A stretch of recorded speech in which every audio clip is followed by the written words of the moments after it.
Mitologia grega. Vejamos agora alguns exemplos de como os mitos repercutiam na vida diária das pessoas na Grécia Antiga, para que possamos entender melhor como ocorria essa relação tão íntima entre o homem grego e o relato mítico. São vários os mitos, mas nessa aula nós iremos focar no mito de Perséfone. Nesse mito, encontramos explicações para os fenômenos naturais do surgimento e o porquê das 4 estações do ano.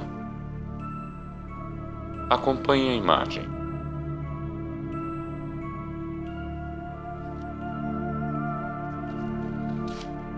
A narração do mito informa que ocorreu uma divisão dos mundos, e Hades ficou encarregado do mundo das sombras nas profundezas da terra. Certa vez, Hades se apaixonou, raptou Perséfone, que auxiliava a sua mãe Deméter no cultivo da natureza. Deméter então recorreu a Zeus, para que este resolvesse a situação. Finalmente ficou combinado que Perséfone então ficaria metade do ano com a sua mãe no campo e metade do ano com o seu marido Hades no mundo dos mortos. Como vemos, isso é uma forma antiga de narrar ou de explicar as estações do ano. Resulta que na metade do ano em que Perséfone está na superfície, temos as estações do ano mais quente. Na outra metade em que Perséfone está no mundo dos mortos com Hades, temos as 2 estações mais frias.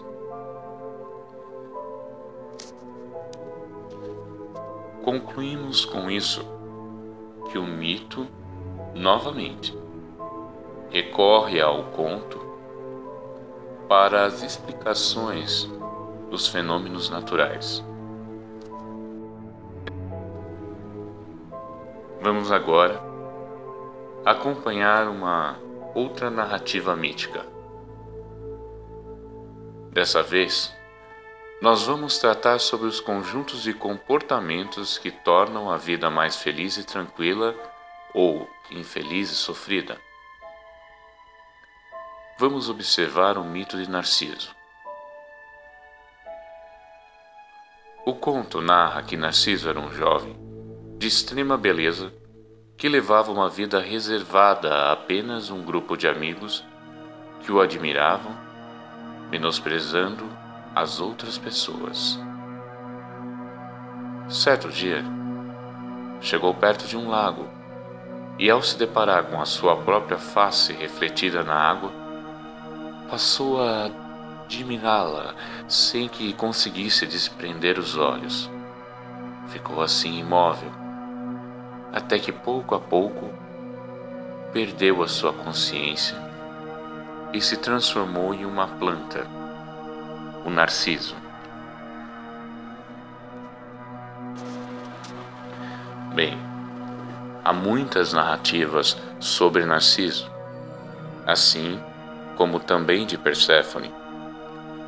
E para cada narrativa, uma explicação. Aqui nesse caso, nós encontramos sobre o comportamento dos seres humanos. Para entender a simbologia desse relato que recorremos agora, o comportamento de Narciso, ele traz as consequências de uma concepção superficial sobre si mesmo. Pense comigo. Narciso acredita ser superior às outras pessoas simplesmente pelo fato de possuir maior beleza, e por isso só andava com aqueles que reforçavam esta ideia que tinha sobre si. Narciso se revelou incapaz de aceitar opiniões diferentes de outras pessoas de forma que compartilhava momentos apenas com aqueles que concordavam que ele era o mais belo de todos. A fixação na admiração excessiva de sua beleza acabou por causar a sua própria morte.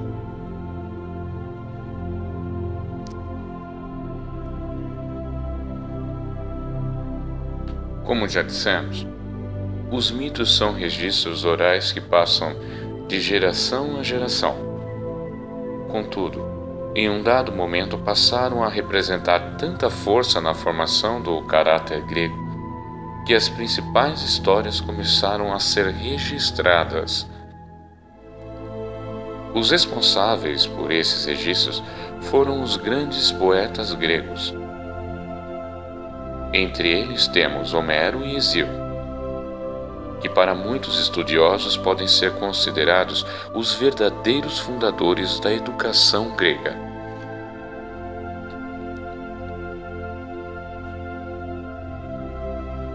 Homero foi um lendário poeta ébrio, que teria vida na Grécia Antiga no século 8 a.C. Ele escreveu duas principais obras da antiguidade, Ilíada e Odisseia. Nessas obras, o poeta mostrou grande preocupação com a formação ética e espiritual do homem, descrevendo as mais diversas situações passadas na vida e sempre enfatizando um modo de viver baseado nas virtudes do homem, usando os mitos como forma de educar o povo. A primeira obra escrita por Homero foi Ilíada, que trata de um modelo de vida dentro de um estado de guerra, mas sempre tendo em vista a busca pela excelência que os gregos chamavam de areté. Mas o que significa areté?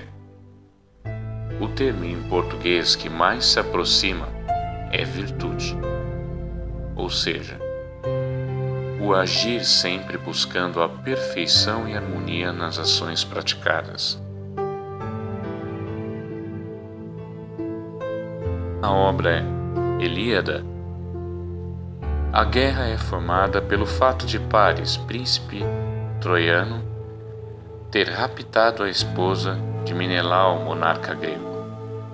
Disposto a recuperar sua esposa, Menelau pede ajuda de Agamenon, seu irmão, e logo todos os demais reinos gregos se juntam em batalha contra os troianos.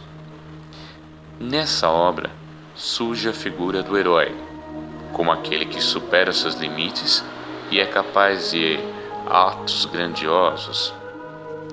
A temática central da obra diz respeito à ira de Aquiles, semideus e grande herói da guerra de Troia, que mata Heitor, o príncipe de Troia, depois de esse ter matado seu primo.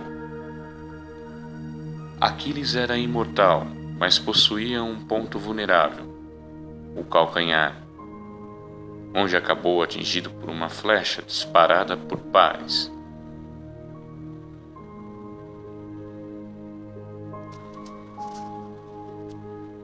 Quando novo, Aquiles recebeu uma profecia. Viveria eternamente tendo uma vida comum, ou caso fosse a uma guerra, iria realizar grandes feitos. A história de Aquiles é muito conhecida até hoje no século XX.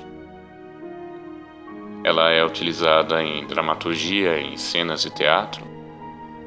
Ela é utilizada em filmes.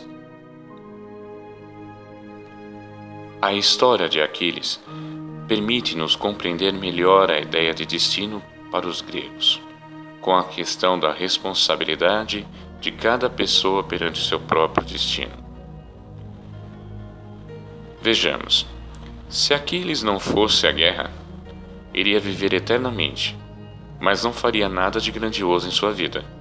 Se fosse a guerra, morreria mas seria lembrado eternamente como um herói.